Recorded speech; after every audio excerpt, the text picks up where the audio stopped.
মেয়েরা এই কাজগুলো বেশি করে, বিশেষ করে কাজিন, খালাতো বোন দুইজনই প্রাপ্তবয়স্ক, বিয়ের বয়স হয়ে গেছে, ওরে বাবারে বাবারে এমনভাবে জড়ায় যেন দুইটা সাপ পেঁচায় রয়েছে। এরকম যদি হয়ে থাকে হারাম, করবেন না। দুই নারী এক বিছানায় ঘুমাইতে পারে, কোনো সমস্যা নেই, তবে দুইজনকে আলাদা আলাদা কম্বল নিতে হবে, চাদর নিতে হবে, ওড়না খেয়াল রাখতে হবে, নিজের লজ্জাস্থান ঢেকে রাখার চেষ্টা করতে হবে। তোমারা পাস जो चीज है मेरा पास वही चीज है, শরমে কি कोई बात नहीं है। তোমার কাছে যা আছে আমার কাছে তো তাই আছে, শরমের কি আছে, খোলো।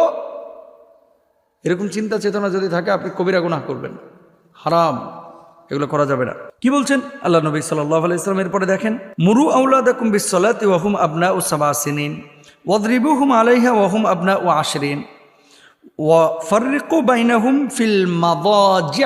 দেখেন আল্লাহ রাসূল হাদিস, ফাররিকু বাইনাহুম ফিল মাদাজি'। 7 বছর যখন হলো নামাজের আদেশ দাও, 10 বছরে দরকার হয় মারো নামাজের জন্য।